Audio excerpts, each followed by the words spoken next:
the top job in Ghana. Tonight we'll pick apart the list as the Electoral Commission ends filing of nominations.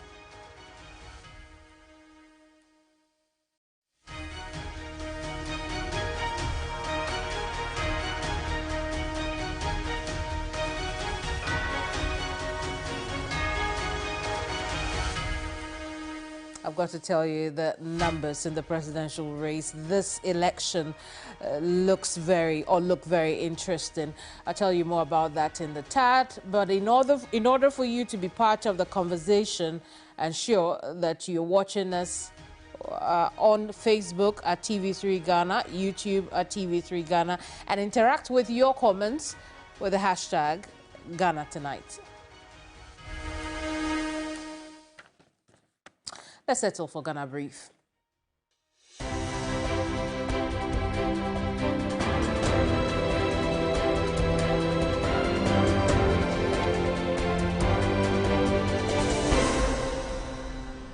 The Judicial Service says the parties involved in 2 cases pending at the court with regards to the anti-LGBT bill have not completed the work they are supposed to undertake to enable the court to hear the matter. This is the Judicial Service rejoinder to a story published on August 15, 2024. In that publication, sponsor of the anti-LGBT bill, Sam George, stated that the Chief Justice was acting maliciously in that the Supreme Court deferred its ruling on the injunction applications. This, he argued, will delay passage of the bill into law. The Judicial Service in its rejoinder offers the following explanation. For the Richard Sky case, the Judicial Service explains that at the time the court went on recess, neither Parliament nor the Attorney General had filed a defense to the plaintiff's action. This, the service says, means the court cannot hear the case. For the Amanda Odoi case, the service says the Attorney General has not filed its statement of defense. The parties are also to file a joint or individual memorandum of issues to enable the Supreme Court hear the case. The paramount chief of the Nandom traditional area, now Professor Edmond Dele, says he has no faith in the government's 5-member interministerial committee set up to look into the illegal mining. According to the former chairman of the Convention People's Party (CPP), the committee is partisan and therefore will not come out with any good recommendation. He has therefore joined the call for a total ban on small-scale mining. I personally don't think they can do, even if they have the best suggestions, but it's also partisan. I wanted a non-partisan committee. For instance, NDC should have had it. There are people there. Get other people so that when we come out with a decision, which is non-partisan, I always believe that when we have trouble like war, there is no NDC, there is no NPP. It's only Ghana. Politicians from both the ruling New Patriotic Party and the National Democratic Congress are involved in Galamsey, and that is why it is difficult to fight the menace head-on. These are the words of the Member of Parliament for Asen Central, Kennedy Japong, who believes until politicians sacrifice and stop, water bodies will continue to be polluted and the environment destroyed. The politicians are involved. I'm more to tell you because nobody can point finger at me. Nanaku has done a lot to stop this, but I'm afraid both sides, NDC, MPP, from constituency level to the top.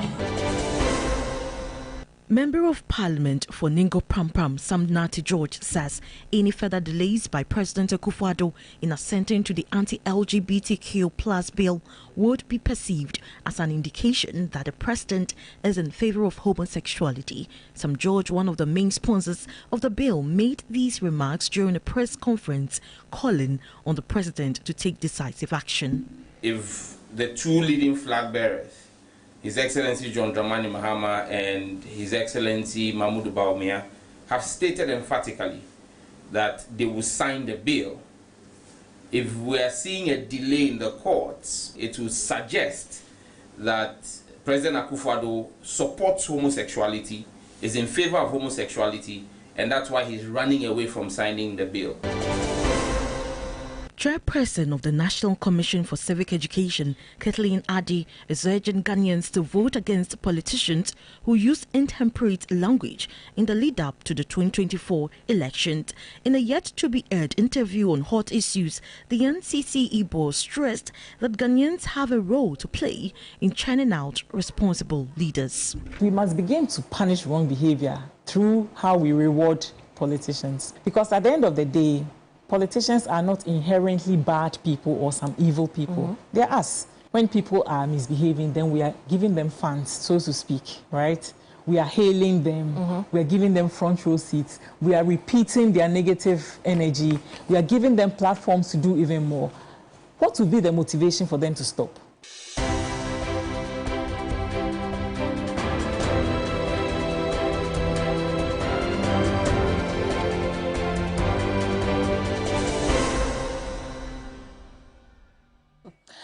Ghana Brief there for you. If you have just joined us, you're in time for our big stories. Tonight, filing nomination officially closes for the 2024 elections. And tonight, we see who didn't make it and what's next on the electoral calendar.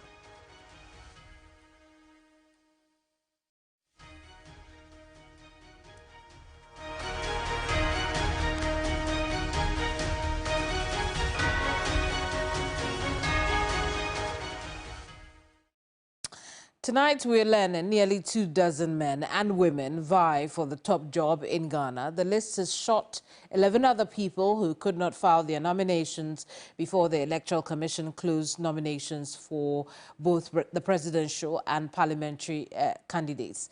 Of the 22 candidates, there are 10 political parties in the race for president, and of peculiar interest, 12 independent candidates. In the name of democracy, they all want to be president. Just one spot to fill.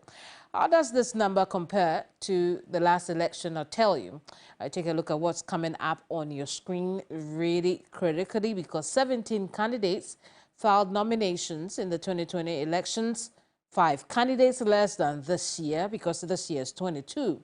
Ironically, only 12 made it to the ballot, as 5 candidates were disqualified. Now, clearly, the number of independent candidates has curiously shot up by 9. In the last election, only 3 independent candidates filed nomination, and only 1 made it to the ballot.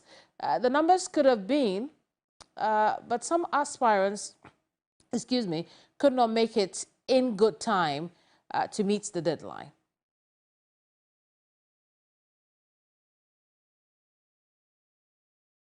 Well, in a bit, we'll talk to one of the political parties who could not make, the deadline for the filing of nomination. In the meantime, I want to take you through the list of the people who were able to, the 22 candidates who were able to file nominations. Let's start off with the independent candidates. I told you earlier, in this election, there are 12 of them, much more, or many more, than political parties. Nana Kwame Bediako New Force, Samuel Appiah Dankwa, George Berima. Let's move on to the next slide of independent candidates real quick. We also know, that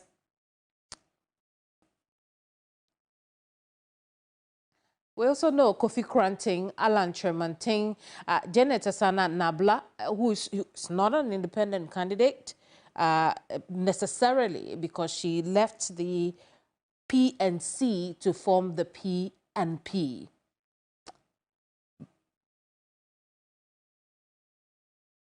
But we also know that one of the few women, Nana Stevens, in the race, Desmond Abrefa, Elder Paul Perko, and then the last slide of the 12 independent candidates will see Dr. Sam Ankra, John Kpikpi, and James Kwesi Opong.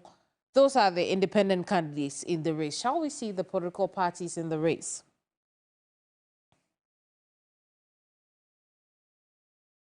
We know John Dramani Mahama of the NDC has also filed nominations. The NPP's flag bearer, Dr. Muhammadu Bawumia, has also filed his nominations. The flag bearer of the APC, Dr. Hassan Ayariga, has done the same. Kofi Akpalu of LPG has also filed his nomination. Christian Kwabena Andrews of the Ghana Union Movement has also filed his nomination. Alhaji Muhammad Frimpong of NDP, the party that came out of Nana Konedu, who was then with the NDC. They've also filed a candidate. Ikuya Donko, Ghana Freedom Party, has filed a candidate. The CPP that struggled a little bit before, going to Congress, is also filed the candidate Nanakosia Frimpoma Sapon Kuma, a former chairman of the party. Bernard Mona, the PNC candidate for the 2024 elections. Just a few more and then we wrap up. Dr. Daniel Augustus Lati of GCPP also filed nominations.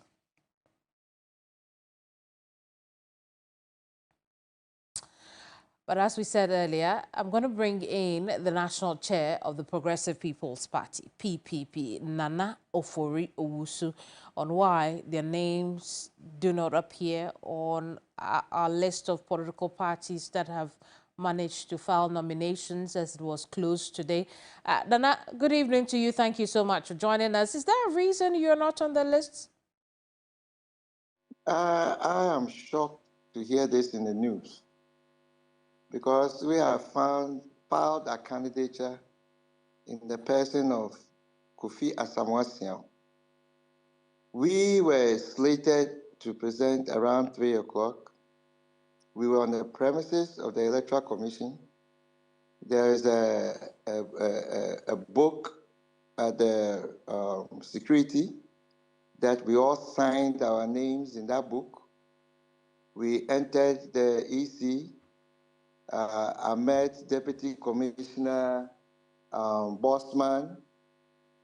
We were in the reception. We met the other parties there. We waited from 3 o'clock to about 5:30 in the reception.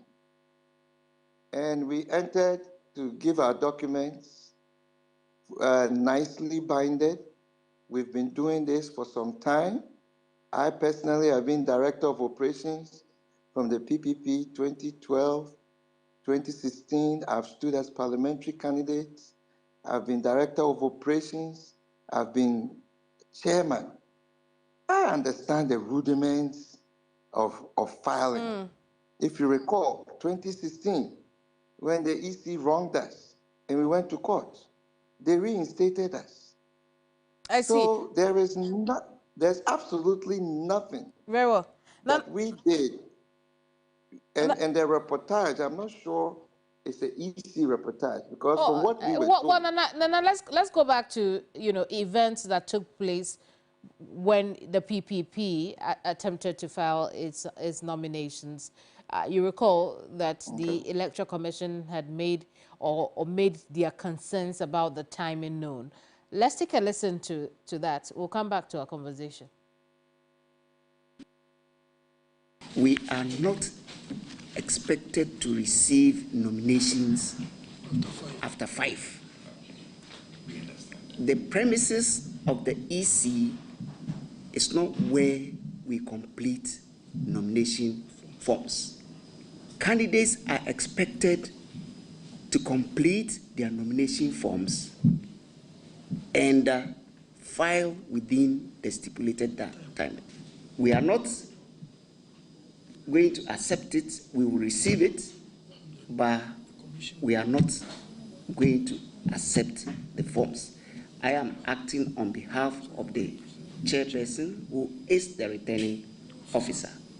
So I will submit my report to the chairperson of the Electoral Commission, who happens to be the returning officer. Don't worry. So once you send the report to the returning officer, so a decision will be taken on it.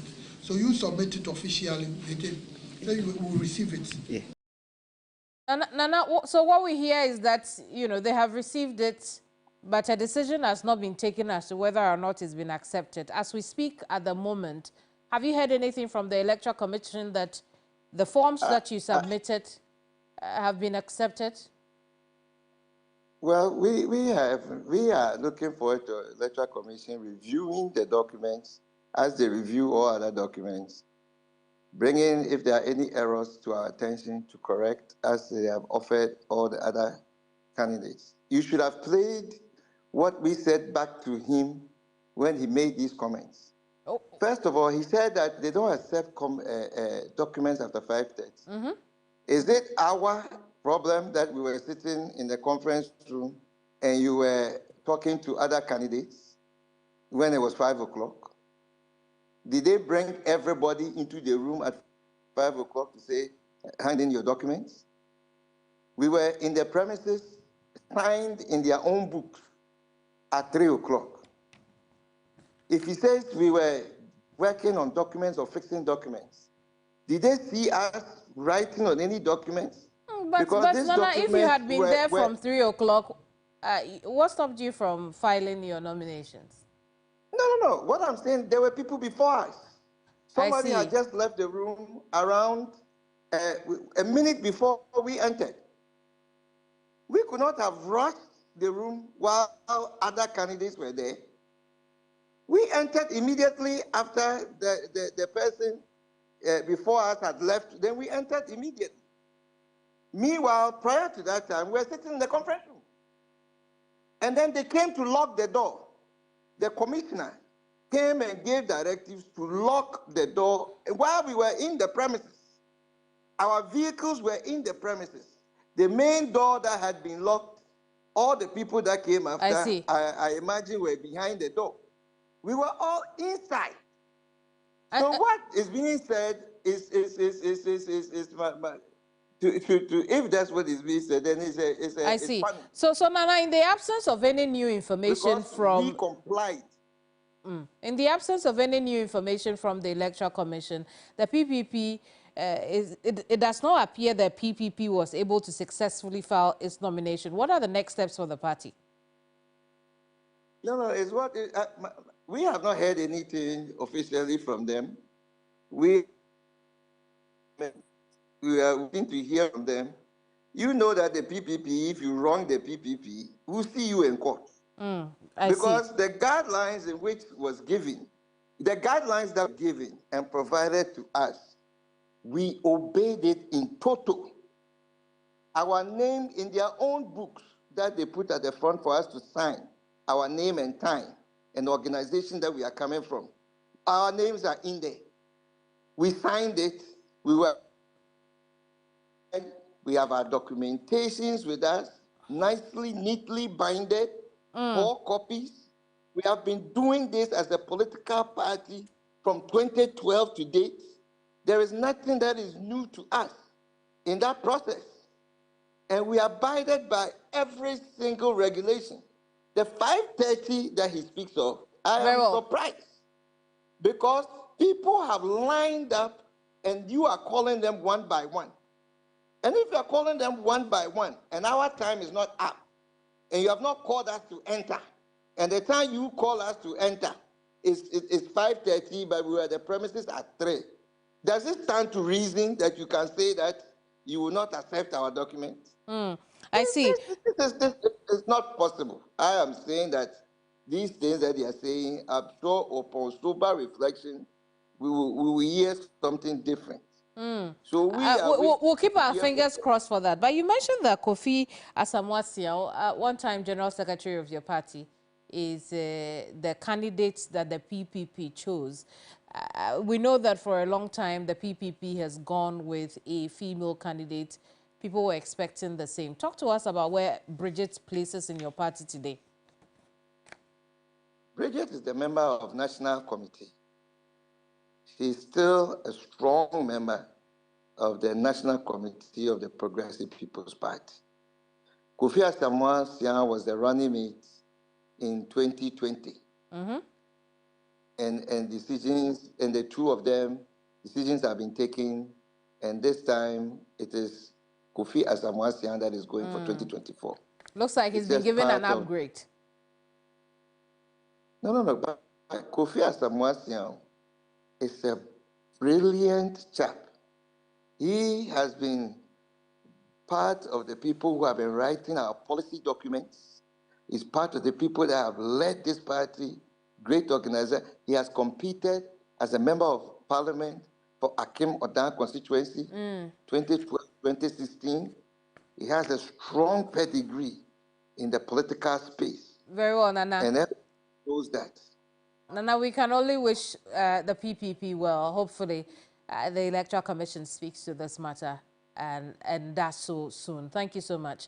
Nana Ofori Owusu is chairman of the PPP. Also joining the conversation is the executive director of Global Info Analytics, Musa Dankwa. I want to have a conversation about the numbers we're seeing, particularly, zooming in on the number of independent candidates who have filed their nominations. Musa, good evening to you. Thank you so much for staying up for us. But are you surprised by the number of independent candidates who have been able to file nominations or shown interest in the presidency? Keminni, thank you very much for having me. I'm not surprised because if you look at what happened in the last previous elections, I think there were 3 independent candidates. And this time around, we have a lot of them. I think they realized that running as independent candidate is the easiest vehicle to get into the ballot paper because you don't have to go through a whole lot of loops with regard to party machinery to be able to get that. So I wasn't quite surprised that I saw that number. It was over a year ago. We've seen a couple being there for a long time, but the level at which they have filed probably is surprising. They were quite confident they would get into the ballots.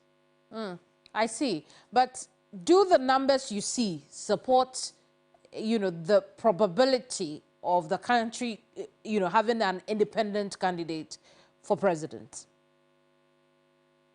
That is a far-fetched. At the moment, it's still NDC and MPP in the top 2. But we're not going to see the same level of performance among the independent parties or smaller parties compared to the previous elections. Because we have seen a bit of high numbers being recorded by 2 leading candidates among the lot, which is Alan Chermartin and Anakwan Bediako. For this reason, I think they will do far better than they have done in the past. I see. So, I mean, in other words, another way of looking at it is, for democracy, this is good. But in actual sense, these 12 independent candidates who are racing for presidency are, on a fruitless venture, so to speak. Some of them, I think they're doing it just for their CVs, just to say that they're being a candidate in Ghana's election. They know they will not get so much, but maybe they want to be known, maybe for the next chapter of their lives. They want to come back maybe 2028, 2022. So the process starts now. So some of them, I think that's the reason why they are contesting. The flip side of this is that we have more political parties who have filed nominations this year compared to, well, slightly higher than that of, the elections of the last 4 years. These political parties, what do the numbers say about their chances? Do the numbers support the existence? If you look at the numbers we have seen so far, the independent party, candidates are doing better than the parties, except MPP and NDC. So this time around, we're going to see the independent candidates doing a lot more better than the parties that have been well established. And that, I think, will be manifested in the outcome of the elections. Really? You think so? That some of the independent candidates could be doing better than the established political parties? Yeah, I mean, that's what the facts on the ground suggest. I mean, if you look at Alan Chermartin, Nana Kwame, they are running as independent candidates. And between 2 of them, they are doing a lot more than all the parties put together. So we're not expecting to see anything different from what we have seen in the polling numbers. I see. There's always been the conversation about a third force to break the duopoly of NPP and NDC. Do you see that happening with this election? At the moment, the poll numbers doesn't suggest so. Not sure what we have in store in the next few months that we have before we go to elections. But the trend has been quite steady. I don't think the third force would be a very, very formidable force right now because of the unique circumstances we find ourselves in. Very well. Thank you so much, Musa Wudiva here. I appreciate you talking to us. Musa Dankwa is Executive Director of Global Info Analytics. But what's next after this? The Deputy Commissioner at the Electoral Commission in charge of Corporate Services, Dr. Eric Bosman Asari, spoke to our Corsby Annan. Next week, we are going to come up with those who have qualified and those who didn't meet the requirements. After that, then the team in charge will work on balloting for positions. And once we do the balloting, it will replicate at the constituency level. So assuming, let's say, one of the parties will pick position 1, automatically, if you are contesting the parliamentary in that particular constituency too, you become 1. So all those processes will follow. Then once we also have a final register, we print it, then we have the notice of poll, which will indicate the people who are contesting the presidential election as well as the parliamentary elections in the various constituencies. So in terms of the nomination, everything is on course. But we know who the candidates are, at least those who have filed their nominations and interest in the presidential race. But who's promising what? And who should you believe? We've got you covered tonight.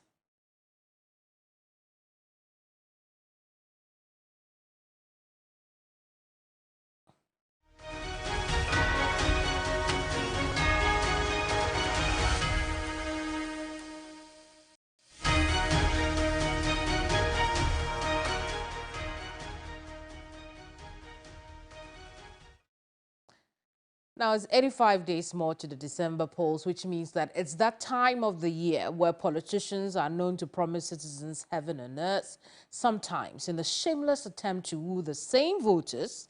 They made perhaps same promises too, but never fulfilled them.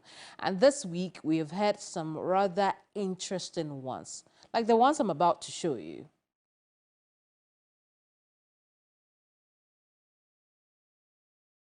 This one. If you, Nananom, desire for your children to travel to America to work and send money back home, or if you are a young person eager to explore opportunities abroad, I promise to support you when I become MP. And that's Pius Enam Hajide, NPP parliamentary candidate for Isujaman. And then there's another one I want to show you. Also, one of those bizarre promises that we have heard this season of the elections. Take a look. I am the chairman of the Ghana Gas Company. If you don't vote for the NPP, we will not construct the AstroTurf for you. That's coming from Kennedy Amanor. He also says that you always receive the development you ask for, yet you go to the ballot and vote for the NDC. If you don't vote for the NPP, we won't bring development here. Why is this eerily familiar? Because the president has also said this before, something very similar along those lines. But what you just saw is a quote from Kennedy Amanor as he was campaigning somewhere in this country. I am almost certain that you have also heard a few more wherever you are watching us from. But let's get into it and better understand campaign messaging. I'm going to bring in now Professor Kobi Mensah, who's the political marketing strategist. Let's have a conversation as to what you were hearing today, how to break down what you're hearing and understand the decisions that you make thereafter. Prof, good evening to you. Many thanks for joining us. The political parties obviously are in full swing campaign mood, and one of the key things that drives this period is the message they deliver. First off, what makes for an effective campaign message? Keminni, thank you very much. When it comes to campaign messages, we craft them based on a number of factors. One, and the most essential, you're looking at the needs, and I should qualify that the legitimate needs of the people. Now, when you consider the legitimate needs of the people, you also craft it in the ideological, leanings of the party. The reason why I'm actually stressing on that is that obviously needs can be satisfied by different ways. So you realize that political parties will do research, they will gauge the needs of the people. But when it comes to preferring the solutions, they will come from 2 different angles or 3 different angles, depending on the number of political parties and how they want to solve it. So you realize that when we talk about free SHS, whereas Nanado was actually talking about, getting the people into the schools immediately, the NDC were actually hammering on progressive free, where they were actually explaining that you need a certain infrastructure base before you actually push the people into it. And so your 2 key factors that you want to consider in crafting a political message is about the legitimate needs of the people, and then supported or underpinned by the ideological positions of the political party in order to advance what you think will be, the most persuasive message Prof, to the people that you're actually targeting. Indeed, so Prof, that's what you can actually consider as a campaign message. Very well. I'd like to believe that you heard some of the, the promises that we have heard this week, including the promise to take children of constituents abroad, promises to facilitate exits, as we recently heard, among others. Would you say our politicians are doing well enough so far? I think that it's really strange. I mean, and it's not only this election. I mean, there had been quite a number of, campaign message positions that people sort of have been taken aback about, all right? Obviously, people talk about sloganeering. It's not a bad thing. It's about how would people really understand your campaign message and retain it. But then it becomes bad when it becomes just a slogan, but not fulfillment. And so it becomes, what people call it as sloganeering. And now if you look at this particular election, it is no longer sloganeering, but bizarre, kind of proposition of what people actually, offer. In fact, to some extent, some of these, offerings that the political, some politicians are actually offering, not to even think about the illegality of it, to say, oh, I took some people to Australia, I can take some people, the same way I can take people to the US. And then you come and say, oh, I can get you exits, that kind of thing. It's almost as if people think that they can promise, almost anything in order that they can actually get elected, including illegal, offerings. And I think it is very, very strange. Also, I think the political party itself would strike, the rod. They could actually discipline such a candidate. They could rebuke the candidate, so to speak. But here's the case: candidates actually promising almost illegality, and they are going scot-free. A friend of mine actually asked me where some of these human resource of this political party were actually gotten from. It's so strange that they could actually promise illegality and then nothing happens. Nobody actually rebukes them, etc. So yeah, it's very strange in this particular election. Very well, that's an interesting question your friend asks, but what could be the reason for some of these bizarre and, as you have identified, promises based on illegality? I think that some people are actually blaming the voters, saying that, well, it's because that is what they want to hear. But I take a different view. I think that it's a desperation of the political, elites. I mean, leadership is a call to action, a call to legitimize, a certain statuses, and then you want to actually demonstrate your ability to actually get the national king to your people, all right? So leaders must know better, even if the followers do not know. And that's why we are giving a certain privileges. I tell people that, look, it behoves on leaders to behave, not the followers to behave, all right? Otherwise, we'll not give you privileges. So the followers know that they have limitations. As a result, they've given you the mandate to lead them and they've given you privileges as a result of that, so that you could get the most, or you can be in the most comfortable position to help them reach their goals, reach their development goals, all right? And so you have the mandate and you have the core responsibility to behave, even if the followers are not behaving. That's why they give you the mandate. And so for leaders to actually give some kind of bizarre promises, hoping that they could use that to lure the voters, I think that is very, very, distasteful. I think that it's very uncalled for, all right? And it smacks of a certain desperation to get power at any means. And I'm very happy that the voters are seeing through that. And if you, look at the case in point, which I just, highlighted, the constituents have been interviewed and people saying, we know that he's lying. We know that he's saying anything for us to. And that's a big, big, applause to. Very well. And Prof, there are those who have equated the quality of the message to the quality of the politician. Based on what you have seen with the trend so far, would you consider them of low quality? Absolutely. They're empty. They're empty. That's why they would actually go down the route. The route. They don't know what politics means. They don't understand what leadership means. They don't actually appreciate the fundamental orientation of their own political party. If you do, you would have a lot more sensible things to say. I mean, there are quite a lot of compelling or pertinent issues that you could talk about, all right? But because they're empty, they cannot, they cannot appreciate and they cannot understand what it is that the voters will look up to vote for them. Sometimes we equate,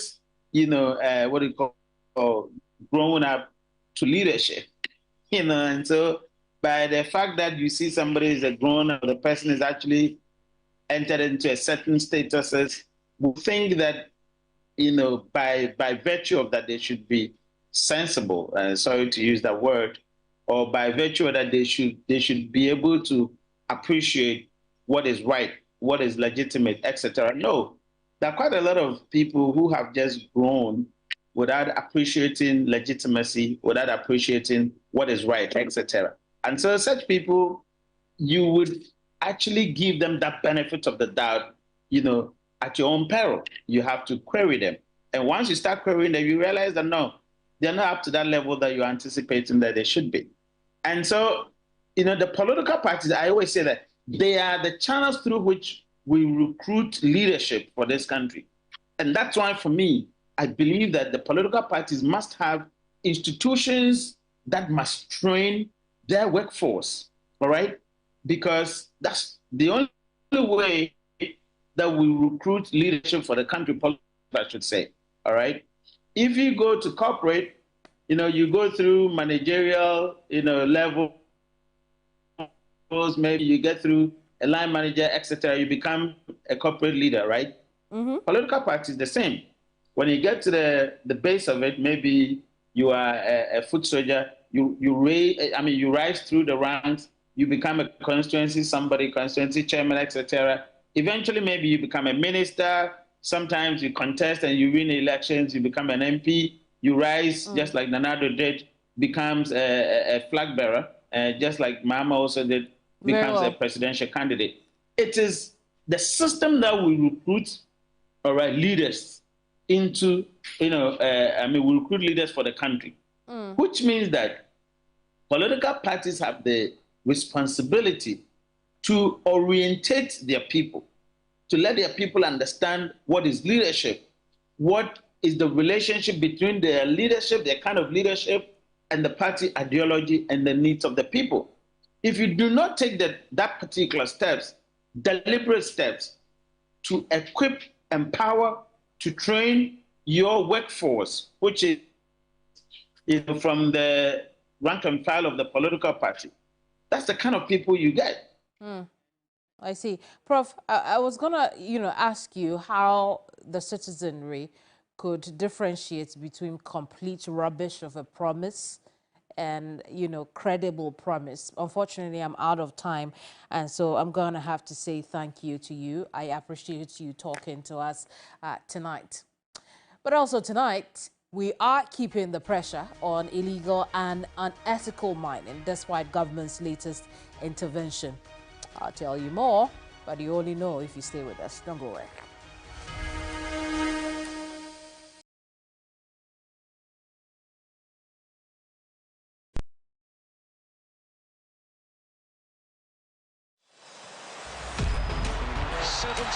Days since the last day of last season, we are ready to do it all again. Phil Foden is having the season of his life. Brilliant! Just brilliant! That is quite something! Watch all the Premier League, La Liga and Serie A games on DSTV Compact for only 300 cedis a month. You know, one bucket of Flamingo paint is equal to several buckets of any other paint brand on the market. Flamingo paint, superior durability, superior hiding, superior coverage. Flamingo paint, simply superior. You know, one bucket of Flamingo paint is equal to several buckets of any other paint brand on the market. Flamingo paint, superior durability, superior hiding, superior coverage. Flamingo paint, simply luckiest star 712 hash. Luckiest everywhere. 8K. Hey, you get an 8K. Get a packing so you have to one line. Hey, wait. You can put it on his tab. This is my man. Good luck. Hey, Bill Radio. We have star 712. It's much more phone. I'm on dialing the magic numbers. Star 712. Now welcome to the luckiest. And I'm with me at home ticket. You can buy for yourself or your loved one. Mommy, tell mommy who's here. You're buying for me, right? Or who else? Let's choose buy tickets for adults. Love you, boo boo. No, maybe straight to option 4. Now, you need to buy tickets worth 50 Ghana to qualify. Yes, you can buy random or preferred tickets. I'm choosing random ticket. That's it. Listen, if you buy the random ticket, the system chooses a random number for you. But if you buy the preferred, you get to input your own preferred 5 digits. 5. Baby, give me your 5 numbers. And how much are we buying? Babe, look at the body and buy you. With your body, So hey, there, tread cautiously. Now follow the prompts and prepare. Now the luckiest. The luckiest is regulated by the NLA on the Caritas platform, not for persons below 18 years. TNCs apply. Everybody knows Acrobato. And if you know Acrobato, it means you know M-Punch Homeopathic Clinic. M-Punch Homeopathic Clinic is my pillar. Let's hear what others are saying about M-Punch Homeopathic Clinic. Who will be careful M-Punch one? Chesena me ankasa me period na say problems wom ntina ma wo ho idea ma me papa chesena nya asem ketewa na me coin point no mo hwe me modem no mo hwe bibia na so mo meduro me fire no ene ma won kra me enu hofro kwa na mkwan mu a eba and everything yourself me ma me no adwodwo eda ho a wontumi nante ene ne ko end point o mama no nura ene ne ho idea watimi asori anante. That's end point for you. Of Acrobato. Hello. Hey, ohwehwe what che. Okay. A free bra wo di end point what dance. I me call you no. Me Johnson say my name Koye and person na my nyina and na magina sabema. Na me be for there. The one nyina jaresa. You heard everything. I have secret. M-Punch is my secret. M-Punch Homeopathic Clinic. I'm free. Franco Trading Air Conditioner is accepted by all. It is energy efficient and is good for our weather. So grab yourself one now and enjoy the super breeze. It comes in 1.5, 2.0 and 2.5 horsepower. It is very energy efficient and so affordable. What are you waiting for? Enter any Franco Trading Enterprise branch across the country for wholesale and retail. Franco is there to serve you. So schools, hospitals, hostels, and individual homes, grab your Franco Trading Air Conditioner now. It is very affordable and energy efficient. Franco Trading Enterprise, home of quality air conditioner. Franco Air Conditioner, numero uno. 75 days since the last day of last season. We are ready to do it all again. Phil Foden is having the season of his life. Brilliant! All the Premier League, La Liga, and Serie A games on DSTV Compact for only 300 cedis a month.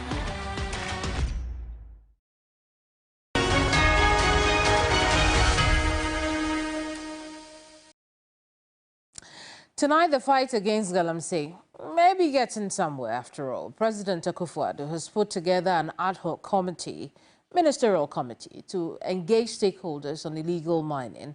Here are the members of this, very important committee. We know there are the National Security Minister, Albert Kandapa, as chairman of this committee. Other members include Samuel Abu-Jinapo, the Sector Minister, Minister for Lands and Natural Resources, Dominic Nittiwal, Minister for Defense. You recall Operation Vanguard. The Defense Ministry played a very critical role in that. We know what happened. Minister for Employment and Labour Relations and Pensions, Ignatius Bafo-Ewua. And then the last member of the team, Minister for Information, Fatimatu Abubakar. Now, this committee of powerful names is 7 years, 9 months, and 13 days too late. Comes at a time the president who had put his job on the line and promised to do the right thing but didn't. Best case scenario, stumbled in tackling unethical and illegal mining. As a result, the miners have got more brazen. Tonight, we are learning that despite the renewed pressure and calls for a ban on all forms of small-scale mining activities to protect our water sources, a new mining site has emerged where miners are busily sending the forest to an early death and turning the earth inside out.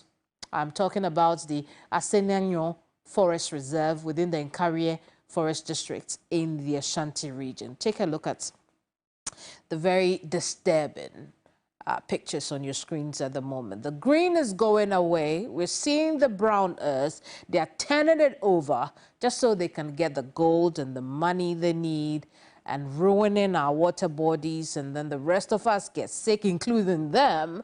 But who cares? We'll make some gold at the end of the day, so we're all right. They're tilling and humbling the earth with these excavators.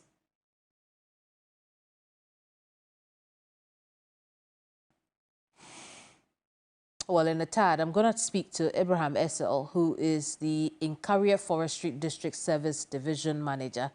Well, my understanding is he's ready at the moment. Thank you so much, Abraham. Good evening to you.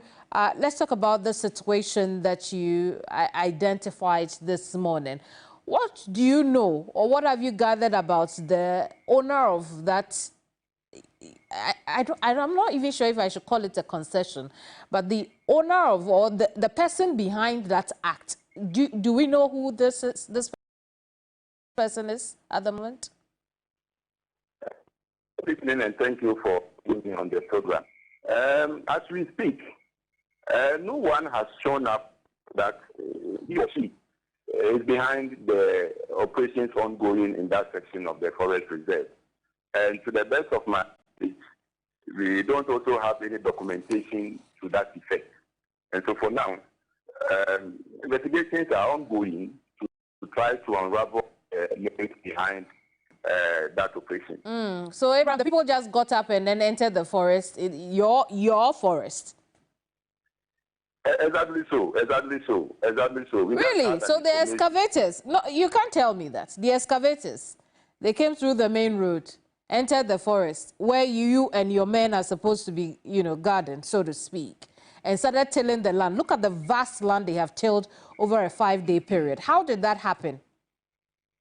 Okay, thank you very much for this opportunity. We had an information about it some few days ago that some armed guys have come to secure or attack a portion of the forest reserve. And so the next day, I deployed my field staff to go and verify the situation. On reaching the scene, they saw that some barricades have been mounted, and the guys manning the barricades are wielding offensive weapons. And so my guys were prevented from entering the reserve to see whatever has happened there or even undertake their lawful mandate. And so they reported this to me, and I was shocked to the marrow because I mean, this is not the norm. And so I decided to go and verify it myself. When I got the barricade was in place, these armed guys approached me, and I told them, please, I want access into the forest and then undertake my mandate. They asked me to wait a while. They will make some calls, and if they need be, they will allow me entry. And so after some few minutes, 5 to 10 minutes thereabout, they granted access. But where we will park the car and walk into the forest, it's like 200 meters. And so in walking through the forest to ascertain what has happened there, I wasn't left alone to just go and do my mandate. I was going under escort with guns and, escorting me. So whilst we were walking, we got to the boundary and I was told that this is the extent I could go. And so I should return. Wow. And yes, looking at, the scene, I could do nothing than to comply. And so I retreated, and later, in fact, when there is an illegal mining incident, you assess the situation, and then you look at how you tackle it. So each instance and how you need to tackle it. There are instances where we deploy our response team or some field officers and are able to deal with it. Very well. This one, looking at the preparedness of the people, we thought that this one we need to strategize and then find the best way forward. And so we had to call on the police for them to advise us. DISEC had to even come in, but there was no solution, and so we had to escalate to another level. So if you say there was no solution, then it means that tomorrow morning we could find the excavators back in the forest. Is that the case? For now, Nananum accompanied us with the necessary support. The traditional authority of the Nkari to accompanied us to the site yesterday. And Nananum are so powerful that when they got there, all the people have absconded. It was left with their equipment. There were some mining equipment, as in the ocean plant and all those things, yet to be installed. And so Nananum went there, and they were afraid of Nananum's power, and so they absconded. And right now, Nananum have put in place measures to safeguard the place. Yes. Abraham, are there any next steps that you plan to take as the forestry, the protectors of our forests? Any next steps you're taking with DISEC? What next? If I heard you right, you are asking me measures put in place by DISEC? No, I'm asking what next? What would you do next about the situation? Okay, very much. Thank you very much. As it stands, we are counting on the support of all stakeholders. In particular, we will mention Nananum, who are the custodians of the land, and when they speak, it carries a lot of weight. Very well. So right now, the overlord of the Nkari tool has decreed that the countries within those enclaves should ensure that the forest over there is safeguarded. They should put and coordinate with forestry so that we'll be able to secure. And so Nananum are taking the matter. Very well. They have decreed that. We'll see what happens. Abraham, thank you so much for talking to us. Thank you for staying up this late. Abraham, there is, manager of the Nkari Forest Service Division, I believe. But I want to come into the studio. Dara Bosu is Deputy National Director of Arusha, Ghana. And we're going to talk about this really disturbing situation. You saw the pictures, you heard my conversation. I want to pick your initial thoughts on that. Keminni, so good evening, and I think I'm very happy to be here. I will start from the fact that when the government failed to bring the law action against Akunta mining, when they invaded Tanonumeri, that was when government opened the floodgates for this sort of impunity to continue to fester in the environment. Again, when the government itself took active steps to pass an LI that practically says you can mine in all forests for as long as we deem it fit. You can do that.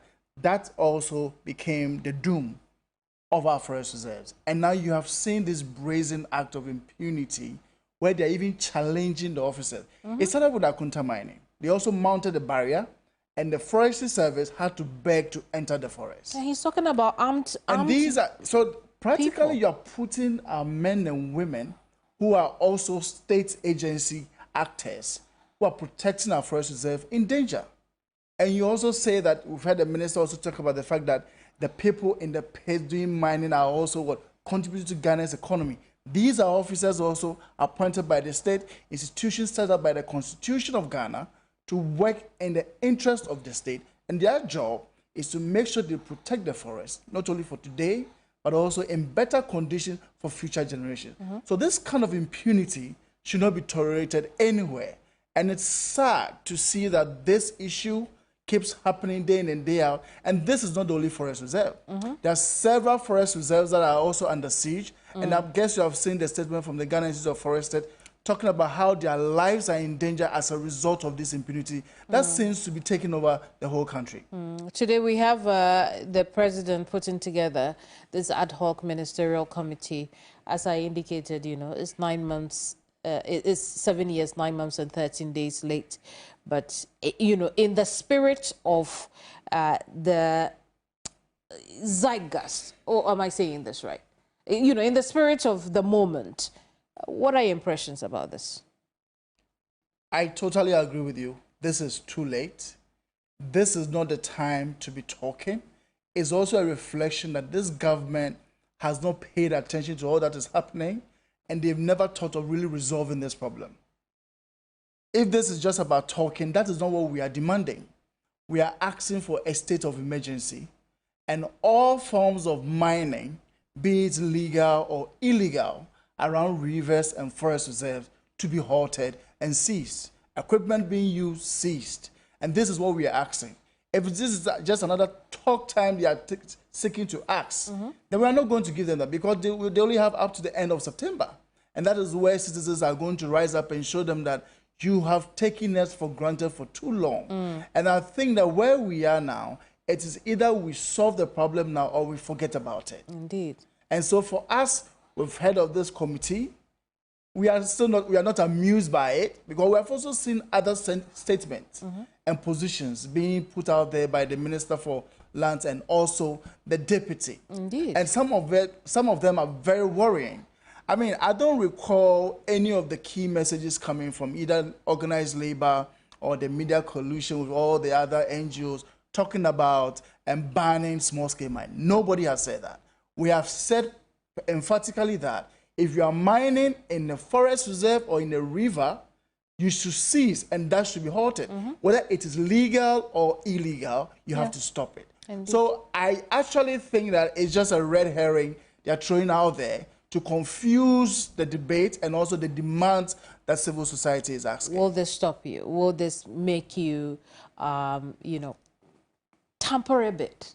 No, as far as we are concerned, organized labor and all of us, we are very resolute, and that is how come we realize that this is the right moment to really push this case, and so we are going to stay committed to the cause, and we want to see government show concern for the plight of Ghanaians. We see this as a crisis situation, and it is sad to see they see another opportunity to just talk and talk. We are not going to tolerate that. Indeed.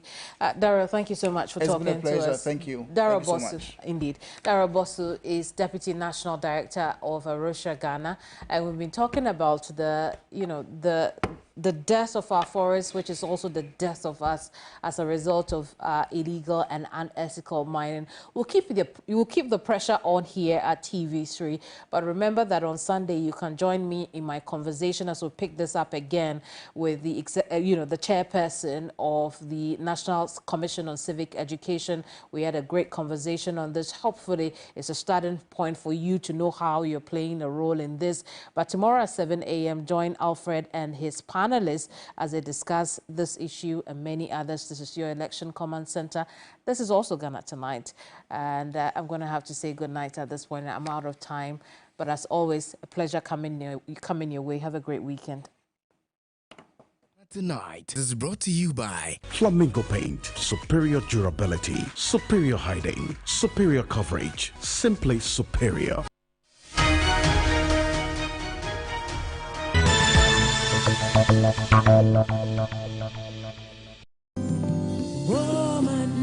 Hello, Welcome to another episode of the Ghana Women Awards Diaries. Of course, this program is designed to unravel, unearth, and celebrate amazing women who are doing magnificently well in their various fields of endeavor. Today on the show is going to be awesome because we have an astute and an impeccable architect, for that matter, the first woman to head the Architectural and Engineering Services Limited here in Ghana. And of course, we'll be jumping into that industrious woman who's been striving hard and making an impact in the world of midwifery. But before we delve into that, let me say a very big thank you to our sponsors. Of course, Pella Mineral Water. Being part of this program, you need to grab yourself a bottle anytime you go out there to refresh you and hydrate you anytime. Of course, to Labadi Beach Hotel, Ghana's first 5-star hotel, 12-stage, Dani Kani Airport West Hotel, and Imani Impressions. Thank you all so much for being a part of this program. Now, we'll go for a message from Pella Mineral Water. When we come back, we jump into these wonderful profiles. Welcome to our special segment of Multipack